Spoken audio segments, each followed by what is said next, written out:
House of the Dragon Season 3, Episode 2 is now the highest rated episode of House of the Dragon ever. And for good reason. What the heck? Hi, if you're new here, my name is Sable and I talk about comics and all things nerdy. House of the Dragon Season 3, Episode 2 went far and beyond all of our expectations. This episode one-upped episode 1 in a way that I did not expect it to. And it almost makes me upset that these episodes were not at the end of Season 2. Like I said in a previous video, Season 2 was pretty much a snooze fest. But had these episodes been the conclusion to that season, it would have been a generational run. However, I'm not too mad because we eventually got it and it's setting the tone in a direction that I really like to see. We're going to break down my favorite moments from the episode and, as usual, spoiler alert. So, of course, this episode picks up after Jace dies, which was such a shocking moment that, of course, the thing that we were looking forward to the most was how Rhaenyra would react. And I have to say, Emma Darcy in this scene, Rhaenyra was fantastic. Her reaction to seeing Jace's death was gut wrenching. Gut wrenching. Jace's body is brought in, and the minute she sees it, she's talking to it. She's like, Jace, what have you done? What's going on? Like, it hasn't really settled in her mind yet. So she keeps talking and talking to the body, and everyone around her is seeing that she's having a mental breakdown. And when it finally registers to her that her son is dead, she loses it, crying. She's screaming. She's going off on her court, and rightfully so, because they locked her in the room and let her son go to battle, which ultimately led to his death. And then she screams out, have you not betrayed your queen? And everyone in that room couldn't say anything because, yes, they betrayed their queen by letting Jace go out there, and her son was murdered. Not just murdered, but attacked by another dragon, just like her other son. It was such a fantastic scene, and I'm glad that we got it, even though it wasn't in the end of season 2. I also really like the scene where they find Lord Corlys alive after the Battle of the Gullet. He's sitting with Baela, he's sitting with his two sons, and they're telling him that, well, we won the battle. And he responds with a line I think is from the book, if this is victory, I hope I never see another one. Because you see the carnage that's around him. You see the dead bodies strewn across the entirety of the beach. And he's absolutely right. It looks like a battle in which no one really came out the true victor. So many lives were lost, and really needlessly. But in this moment, he finally accepts his sons as his own. He gives them what they've always wanted, which is the use of his name. So I thought that this was a very sweet scene, and I hope that it leads to some good things for these boys because they definitely deserve it. My only complaint about this episode was the weird sexual assault on Alicent.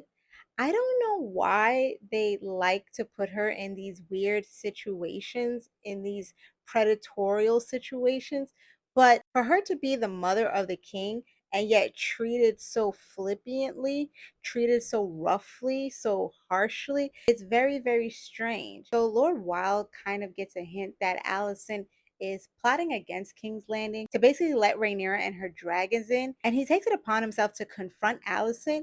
And while he's confronting her, he basically tries to, you know what, her. He sexually assaults her.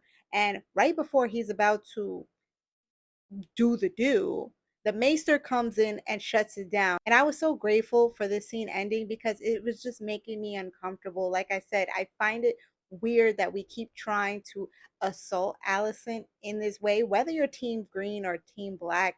I just don't think that we should be putting our women, especially our royal women, in these situations. I didn't like it, and I kind of want them to stop with that now. Thank you. But I did love the scene between Alicent and Helena when she's trying to get her daughter out of King's Landing because she knows Rhaenyra is coming and she's going to lay down her arms to let Rhaenyra take the throne. She's having a conversation with Helena, and she basically tells her, you know, I realize that I don't think you ever really wanted to be queen. Like, this was never the lifestyle for you, and I'm sorry that I forced it on you, which it's very endearing because the lifestyle was also kind of forced on Allison. Her father is the one that orchestrated everything so that she can be married to King Viserys. But that's not really what she wanted. And she realized that her whole family has been doing all this plotting and it's not really making them, especially the women, happy. And Helena's so cute. She's like, I think I want to keep chickens. And you can see Allison just looking at her like, poor dear. But she tells Allison that you might be the only one that I can still save. And I think it's true. She's just so disillusioned with her sons and she just wants to keep Helena safe. So she tries to get her and Helena out of King's Landing before Rhaenyra comes. Meanwhile, Rhaenyra is back in Dragonstone, depressed, sad. Nobody talked to her. Nobody tell her anything. She's basically about to give up until Daemon comes in and he speaks life into this woman. He speaks life into her in their mother tongue, in High Valyrian. He tells her, are you going to let your son's death be in vain? And Rhaenyra, rightfully so, is just like, I've lost my two sons. Also, I can sit on a throne of swords. And a lot of times in the Game of Thrones universe, the characters will sit and ask themselves, why am I doing this? Why do I really want this so badly? And Rhaenyra is kind of in that moment now. Like, is it really worth it? And to be honest, to her, it's not anymore until Daemon comes in and he tells her, I saw a vision of a woman in the future. This is our legacy. This is our line. You have to get up.